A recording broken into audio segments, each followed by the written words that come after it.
We're starting the meeting momentarily. Please hold. Okay, yeah, you just let me know.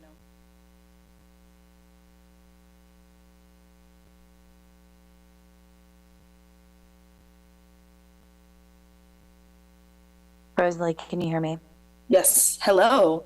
Hi, sorry, I'm here. They're like about ready. So Okay. Yeah, Rosalie, you're on live on the YouTube, so remember that. Okay, thanks.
Okay, Rosalie, we got the TV set up and we're live, by Okay. the way. Okay. Yes, I haven't started the webinar, but I'm gonna start letting people in if that's okay, just so I can Yeah, tell sure. them that. I'm live on Okay. YouTube right now. Okay. Okay, Bye. sounds good.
Yo, Rosalie, Hello. let's start this meeting.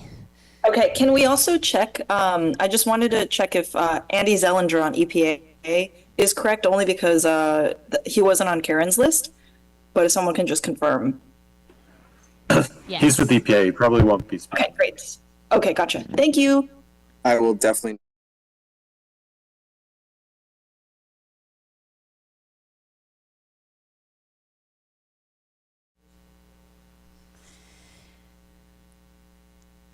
Aloha and welcome to the 12th meeting of the CRI. My name is Marty Townsend and we're coming to you live and direct from Haina Public Library.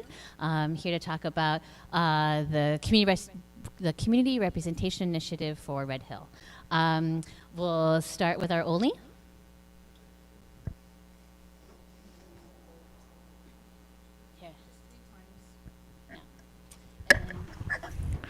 Everyone should know it by now.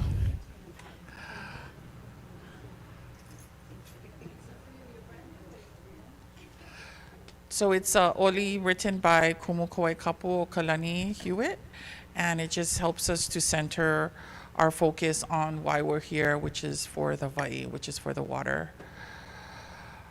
Okay, we're gonna do it 3 times. Ola I ka ha, ola I ka vai, ola I ka I, Hawai, Hawai, Hawai. Ola I ka ha, ola I ka vai, ola I ka I, Hawai, Hawai, Hawai. Ola I ka ha, ola I ka vai, ola I ka I, Hawai, Hawai, Hawai. Mama ua noa, mahalo.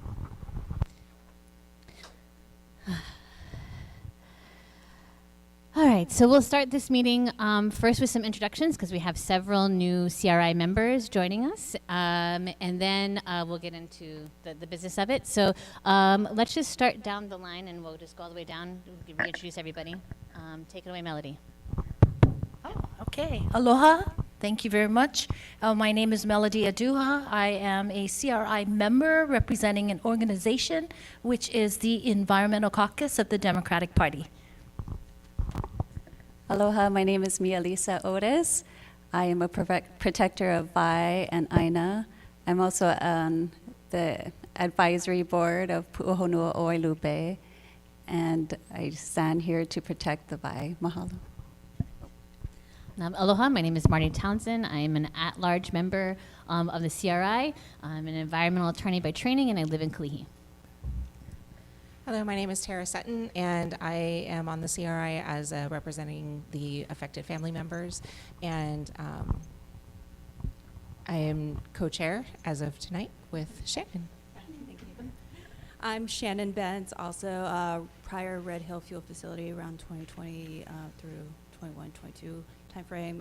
Newly elected to the CRI as a member at large, and also co-chair. Happy to be here. Good evening. I'm Walter Chun. I'm substituting for one of the CRI representatives, Ilima de Costa. Aloha, I'm Natalia Hussey-Burdick, a newly elected member of the CRI representing a community organization, the Sierra Club. Thank you. Aloha, I'm Helani Sonora Pale. I am the Native Hawaiian representative for the CRI. Mahalo. Aloha, Ernie Lau, Honolulu Board of Water Supply. Aloha, everybody. Hello, my name's Erwin Kawata. I'm at the Honolulu Board of Water Supply. And then online we have Mandy and Tara.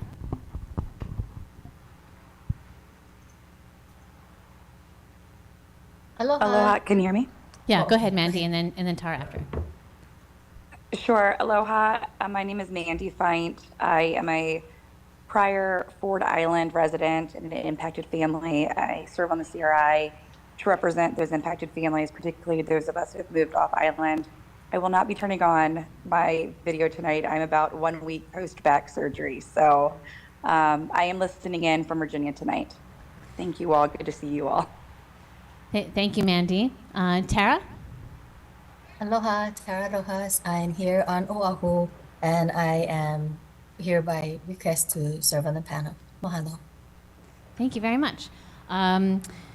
So in this meeting, we're going to spend a significant amount of time going into the lead question, and I appreciate that there are several members of EPA staff who are here online to help with that presentation. But before, and then we'll go into addressing other issues, especially from the Board of Water Supply, given all of the revelations that have come out about the spreading plume of contamination in the AO well. But before we get to that, I am very pleased to pass the mic to our new leadership. So Tara Sutton and Shannon Bentz are the new chairs for the CRI. Everyone be very, very nice to them, or I'll be mean to you. Okay, well, good evening. Almost said good morning. That's how tired I am. Let's go ahead and let the EPA people get started, but could you guys introduce yourself and your team first, and then go on to your presentation?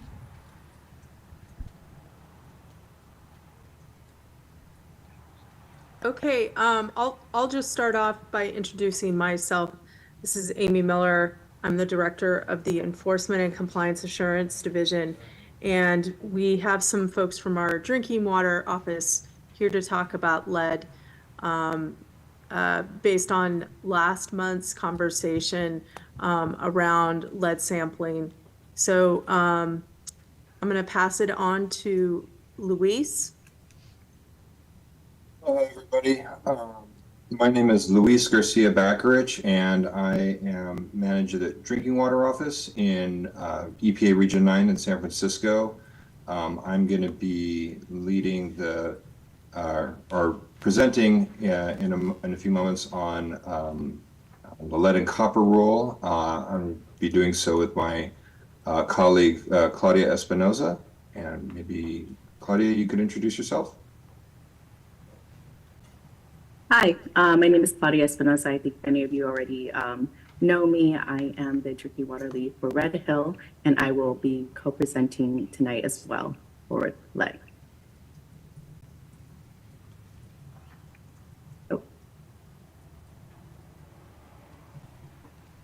Luis, are there individuals from Department of Health that will be joining you in the presentation? Should they introduce themselves as well? Yeah, thank you. I was just trying to get the participant list up and see who might be on from DOH. I think Jeffrey's online, I see. Jeffrey, do you want to introduce yourself? Yes. Good afternoon, everyone. My name is Jeffrey Tsai. I am actually with EPA Region 9, but right now on detail to Hawaii Department of Health to help them on the primacy as well as the Red Hill issue. And we also have another speaker. I don't believe she has joined yet, but she will be joining shortly.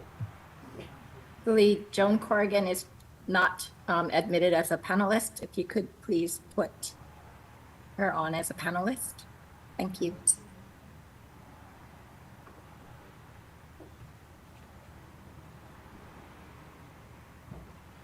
Sorry, and I'm Joanna Cito with the Department of Health Environmental Management Division. And we'll introduce the rest of the EPA folks later if topics come up that they need to talk about. I just wanted to have the drinking water folks introduce themselves. And so then shall we jump into our drinking water presentation? Okay, very good. And Claudia, are you going to be able to share this evening? Would you like me to? I should be able to. Give me 1 second to see if I can share my screen. All right, thanks. Yes, you should be able to. Just let me know if there are any issues.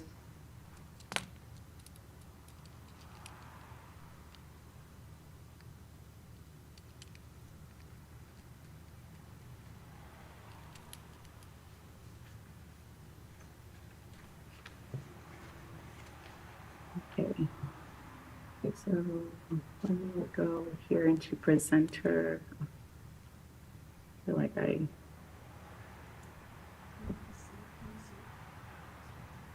want to switch the screens though. It's showing it on my big screen. I think if you hit display settings, right next to that, I think you should be able to. Yeah, it's because of Zoom, it's like hidden right underneath the Zoom controls. So I'm trying to figure out how I can navigate it without signing off of Zoom. Let me see if I can do this. Okay, here we go. There we go. Can you see it now? Yeah, perfect. Thanks. You move it around. Okay, perfect. Well, hello, thank you for having us this evening. As Amy mentioned, we've had a lot of questions over the past several months, really, and most recently in the last several weeks about lead. So we wanted to take this time to have a deep dive on lead to not only just address all the questions, but also to provide information on the lead in drinking water regulations, as well as how we are addressing lead in the special investigation at the Joint Base Pearl Harbor and Army water systems. And then also provide a general overview of some of the lead initiatives that we are doing here in the state of Hawaii, but also at a national level. So with that, we have a very packed agenda tonight. So I'm going to try to keep it moving so that we have enough time. First, my colleague Luis is going to be providing an overview of the lead and copper rule.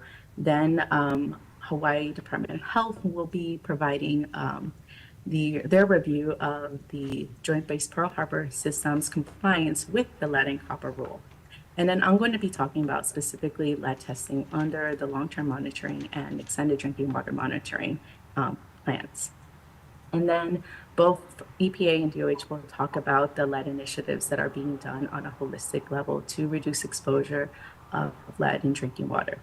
And then we'll have time at the end for questions and answers. Now I will hand it over to Luis to go over the lead and copper rule. All right, thank you very much.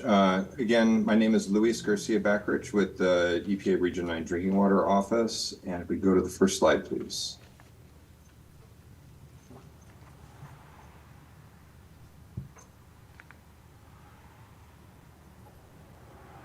The main issue that the lead and copper rule seeks to address is dissolved lead.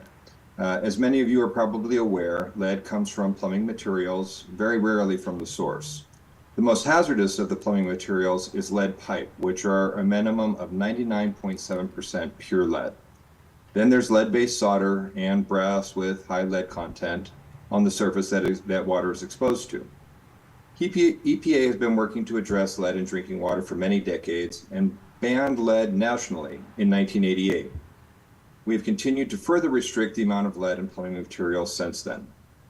When water is even slightly corrosive, lead can begin to dissolve quite quickly, and it concentrates for as long as that water stagnates.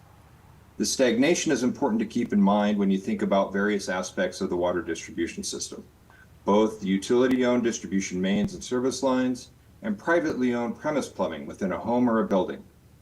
Water and distribution mains seldom stagnate for long because usually somebody is always using water, either flushing a toilet, washing their hands, watering their lawn or a garden. However, water stagnation occurs with much greater frequency and duration at homes and buildings. When no water is being used in the home, water stagnates all the way out to the point where the service line connects to the main in the street. When any water is being used in the building, water will flow through the service line to the specific tap that is being used. So from the perspective of water stagnation within the building, the most significant amounts of stagnation is at the individual tap.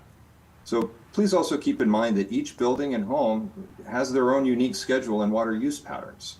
So this is part of the challenge that EPA has faced when developing a national primary drinking water regulation that protects public health from a potent toxin such as lead. Next slide, please. I want to start a bit high level about drinking water regulations before delving into the specifics of the lead and copper rule. The lead and copper rule is one of the national primary drinking water regulations that were written by EPA as required by the Safe Drinking Water Act that Congress passed. National primary drinking water regulations are covered in Title 40 of the Code of Federal Regulations in Part 141. But I want to draw your attention to this provision of coverage that makes clear that national primary drinking water regulations apply to public water systems and the infrastructure that they control.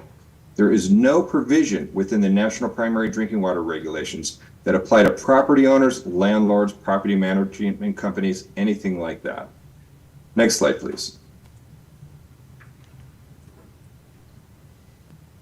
Through the National Primary Drinking Water Regulation, EPA protects public health from contaminants by establishing maximum contaminant level goals, which are unenforceable levels at which no known or anticipated adverse health effect would occur, and it allows for an additional margin of safety. Then we have maximum contaminant levels, which is the maximum permissible amount of a contaminant in water that is delivered to any user within the public water system. And then finally, there are treatment techniques, which are required processes that are intended to reduce the level of a contaminant in a drinking water to protect public health in lieu of an MCL. Next slide, please. When Congress wrote the Safe Drinking Water Act, they acknowledged that certain goals are unattainable. So they incorporated latitude for EPA to consider feasibility when establishing these national standards.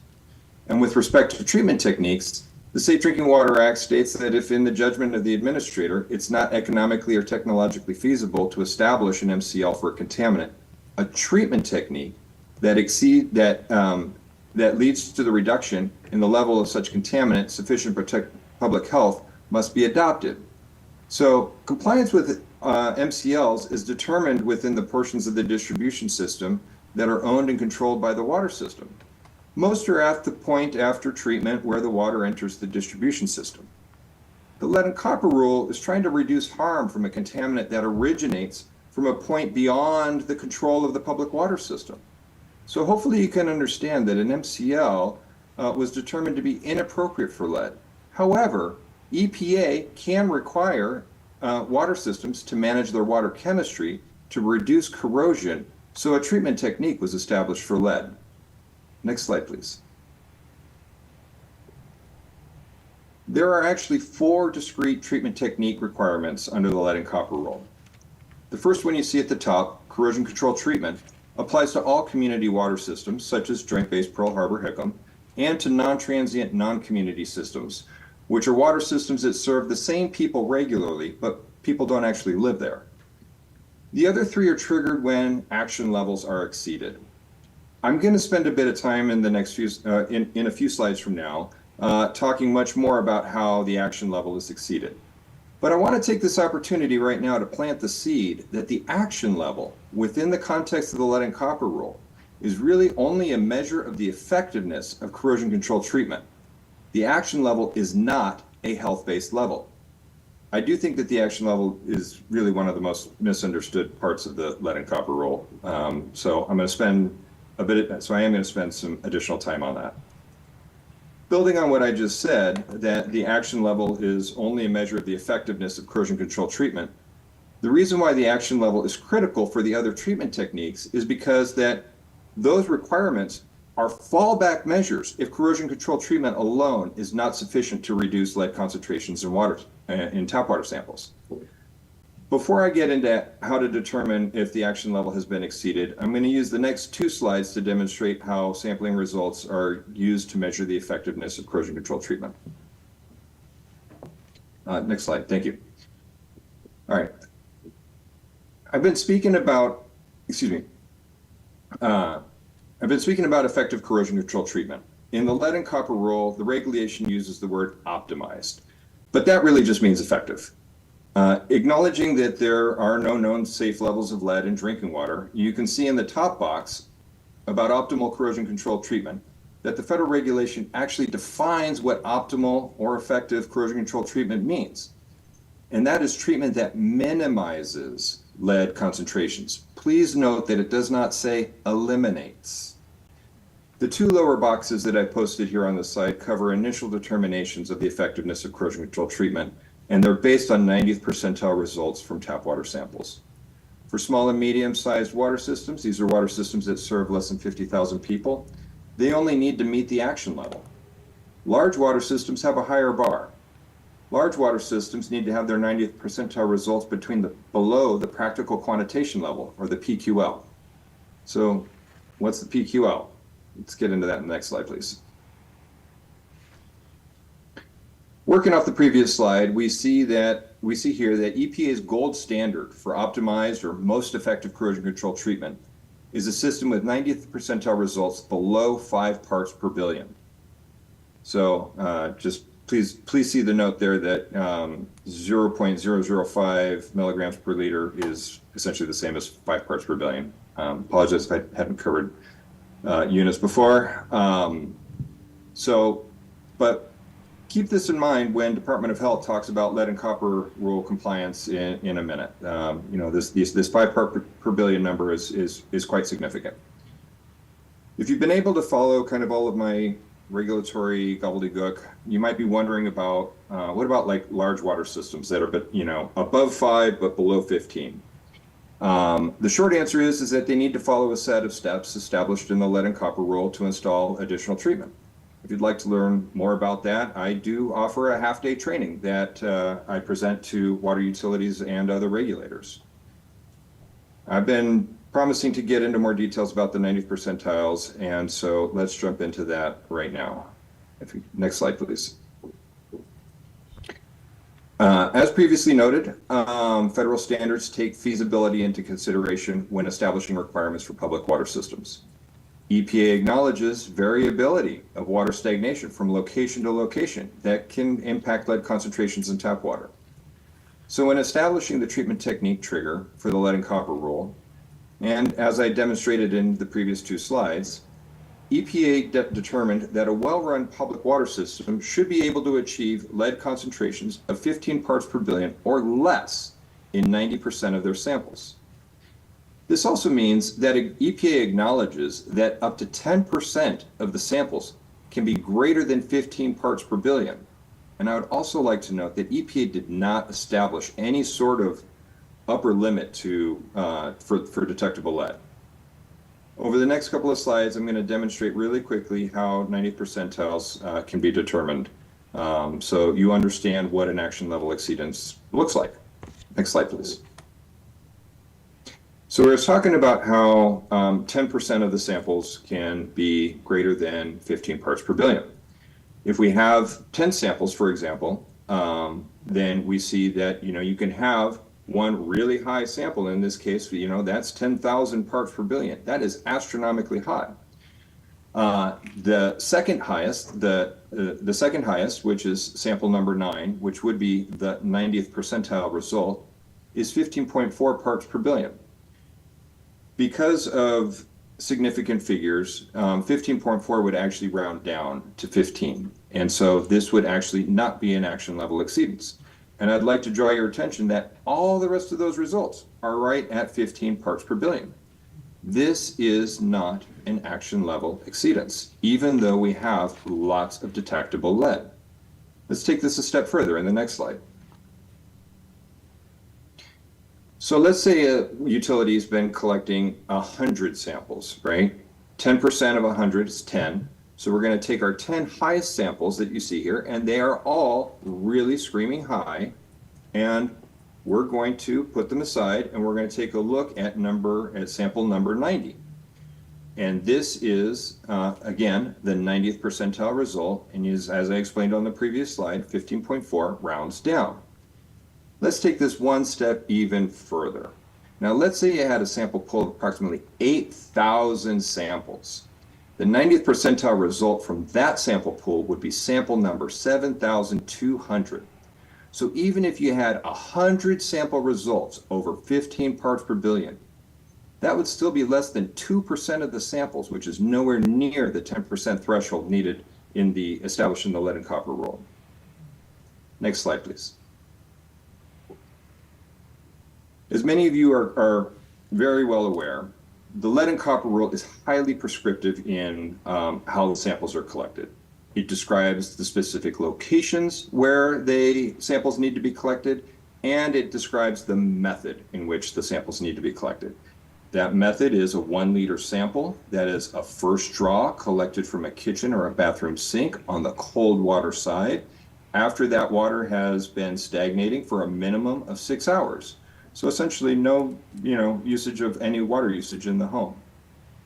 Next slide, and this is my final slide for my lead and copper rule overview.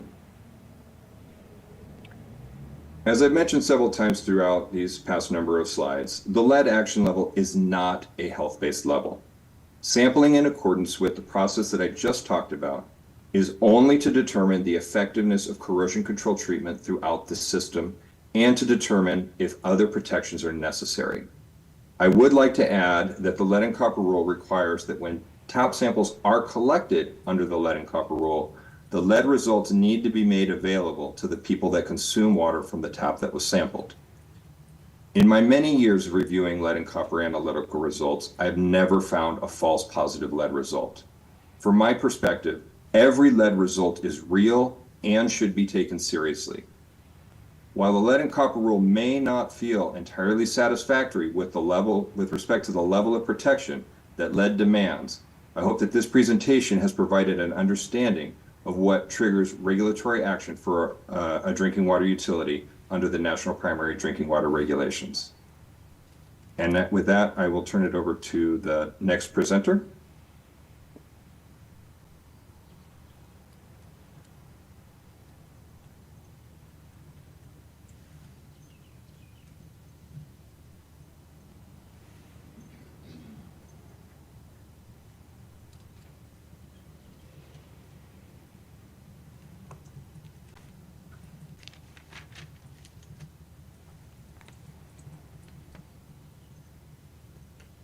I think the sound is working.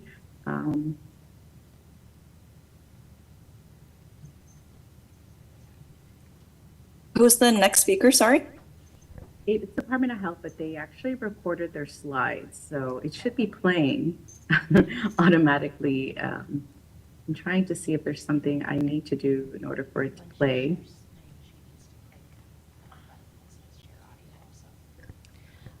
Claudia, there's a share audio button that's like in the same thing as the share screen button. So like stop sharing. Yeah, you have to stop sharing and start again. We think.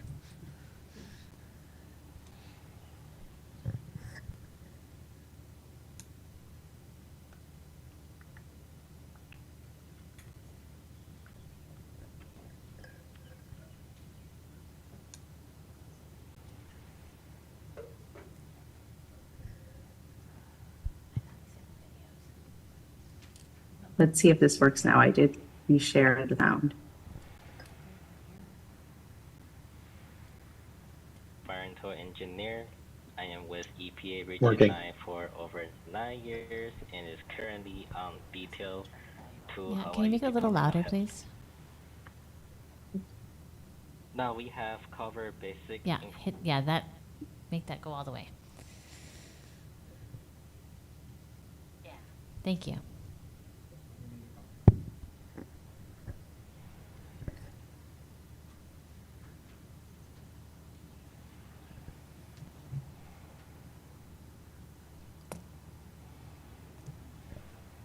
Claudia, are you ready to start again? I actually cannot hear it on my end, so I don't know when to turn the slides, but were you able to hear the recording? Yes. Yeah. Okay, I'm going to move it to the next slide if someone can just let me know next slide. Okay. Did he stop speaking in the recording? I am not able to tell because I can't hear it on my end. Go ahead and go to the next slide. Let's see what happens. Okay. Now we have covered basic information of the lead and copper rule. We would like to show you the compliance history for both Navy and MMR systems since 2010. The blue table on the left is the data from the Navy system, whereas the green table on the right is the data from the Army system. The monitoring frequency can be different from systems to systems, but in general, they can be on a 6-month, annual, or triennial frequency. Let's focus on the blue table first. From 2010 to 2023, all 90th percentile are below 5 parts per billion. As a reminder, the particle quantitation level is 5 parts per billion. Since the 90th percentile is below the 5 parts per billion, the system is deemed to have optimized corrosion control. If the 90th percentile is above 5 parts per billion, the system will have been required to have corrosion control treatment. During each of their monitoring period, the system has been in compliance. After the Red Hill incident in 2021, DOH required the Navy to go back to 6 months monitoring due to the potential change of water quality after extensive flushing and switching to a sole source.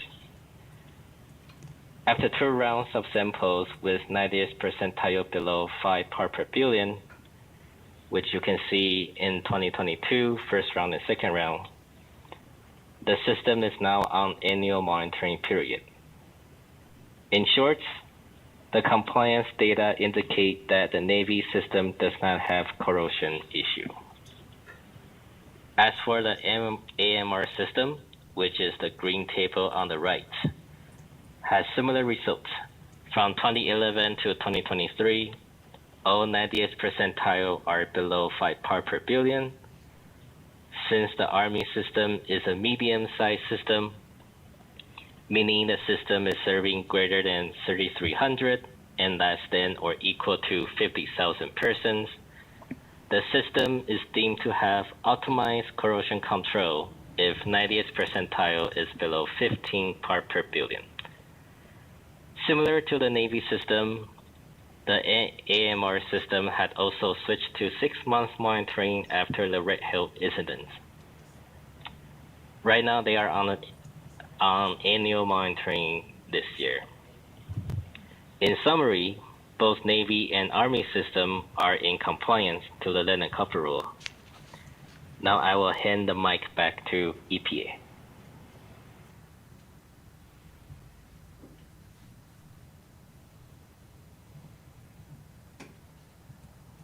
Okay, I think it went automatically to the next slide. So looks like it was finished. So I want to thank DOH. Now we're going to go into lead testing in long-term monitoring and extended drinking water monitoring.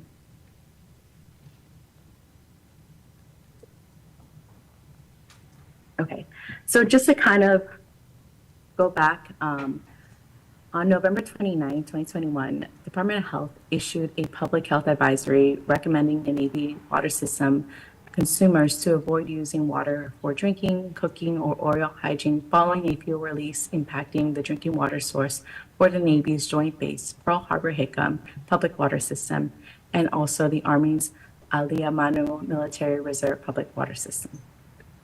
For the Department of Health to amend this public health advisory, the Navy had to develop a sampling analysis plan with established evidentiary benchmarks for sampling, analysis, and remedial actions. The Department of Health amended this advisory over time and made the final amendment to the advisory to clear all 19 zones and Manana housing on March 18, 2022, and declared all water in these zones safe to drink.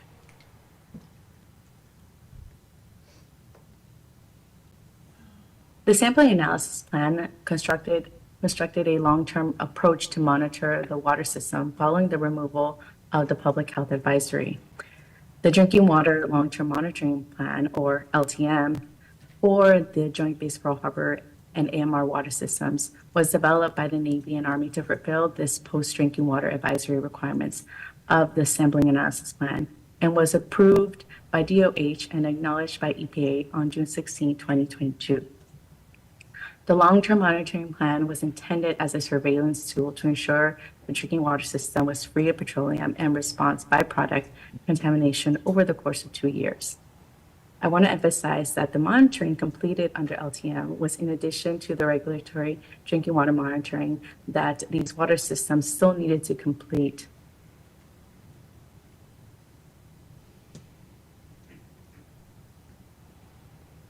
So in long-term monitoring, the potential for elevated metal concentrations, including lead, were a concern due to changes in historical impacts to the source water, as well as secondary effects from system-wide flushing that were part of the emergency response activities. In the long-term monitoring plan, it established a lead screening level of 15 parts per billion. During the first phase of the long-term monitoring period, this is the first 3 months, lead samples were collected from residences, priority buildings, distribution systems, and the source water. Learnings from this first phase indicated that there wasn't high lead concentrations in the source water. So then for the remainder of long-term monitoring from months 4 to 24, lead samples were collected only from residences, priority buildings, and entry points to the distribution system.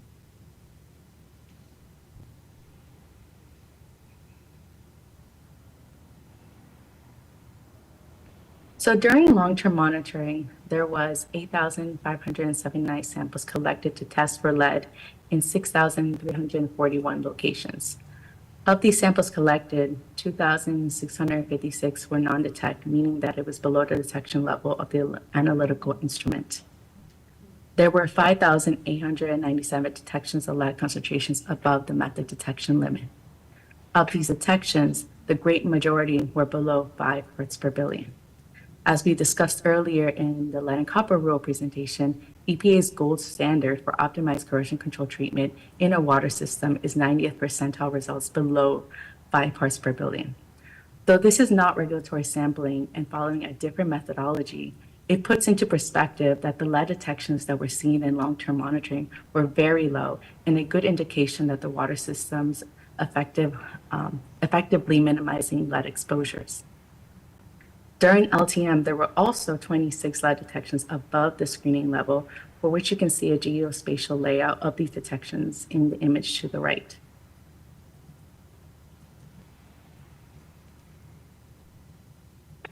The long-term monitoring plan outlined different courses of actions that the Navy needed to take in the event of a detection that was above the screening level of the specific analyte of interest. In the case of lead, if there was a detection above the screening level of 15 parts per billion at a house or building, the Navy would notify the Department of Health, EPA, and the house or building tenant. They would then resample to confirm the detection at the tap, where the detection was identified, as well as other taps in the resident or building as needed. Then the Navy would, again, as needed, replace the fixtures that were found to be contributing to the elevated lead levels. For those 26 detections we saw earlier, the Navy did replace the fixtures at all locations. The Navy would then resample to confirm the elevated lead concentrations that were addressed. As mentioned at the beginning of the presentation, public water systems do not have the jurisdiction inside private property and are not required to replace any premise plumbing, even if there was an elevated lead detection identified. The actions that the Navy has taken to address lead concentrations above the screening level is certainly above and beyond the expectations and requirements of other water systems throughout the country.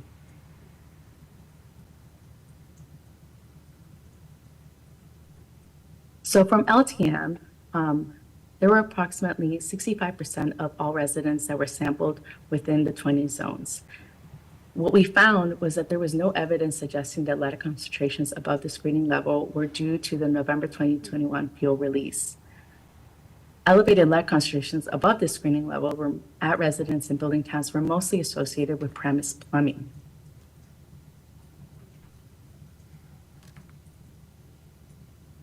So now we're into EDWM, and the Extended Drinking Water Monitoring Plan, or EDWM, incorporates the lessons learned from long-term monitoring and focuses on JP5 and fuel-related analytes to identify the potential impacts to the drinking water systems and ensures appropriate corrective actions are taken.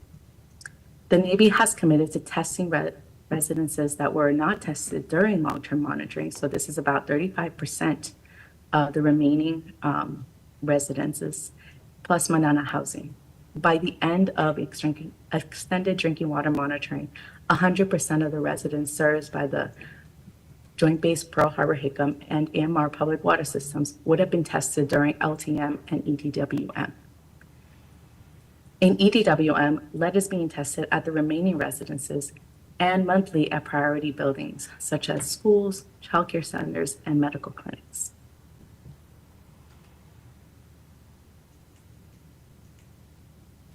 So far in EDWM, we have data available beginning from March 11th of this year through August 30th in the Navy's Safe Waters website. There's been a total of 2,224 samples for lead collected at 1,588 locations. Of these samples, 1,009 were non-detects, and there have been 1,215 detections. Again, we see a similar pattern from what we saw in LTM. A great majority, almost all of them, were below the 5 parts per billion, and only less than a handful actually were between 5 to 15 parts per billion. And there have been no detections above the screening level, which still remains at 15 parts per billion. Oops. Okay, before we get into that, again, we want to reemphasize that we're looking at two different things here. At first, we talked about the lead and copper rule, which is part of our national drinking water regulations. And then what we are doing here for long-term monitoring and EDWM is a special investigation. Samples collected for the purposes of a special investigation and not for standard drinking water monitoring compliance are not required to follow EPA's drinking water regulations, i.e. the lead and copper rule.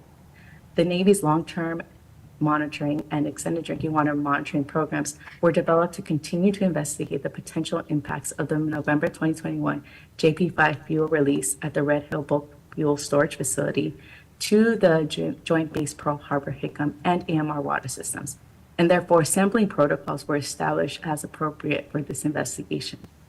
For lead, the sampling protocols were established to evaluate potential impacts from the source water and the effects from system-wide flushing that were part of the emergency response activities.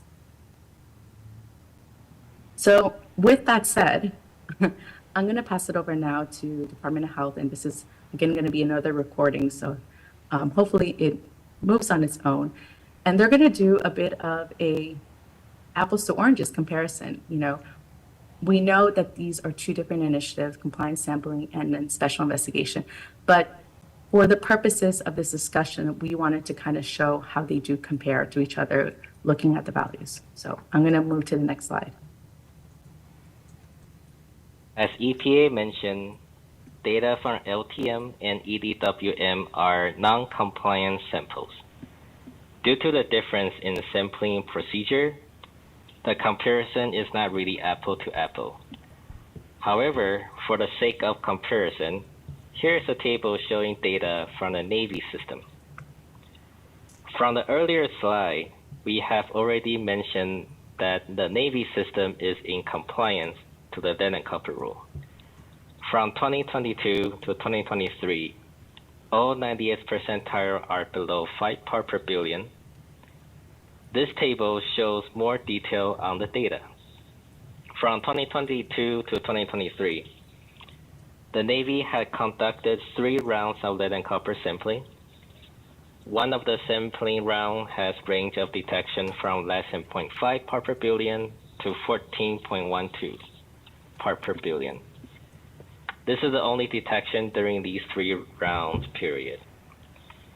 There is no sites above action level. From the LTM and EDWM data, the range of detection is from less than 0.5 to 63.4 part per billion, with around 11% of sites with lead over 0.5 part per billion and 23 sites over the action level, which equate to about 0.26% of sites over the action level. There are 49 lead and copper rule sites, lead and copper monitoring sites overlap with LTM and EDWM sites. Please note that at least the address is the same.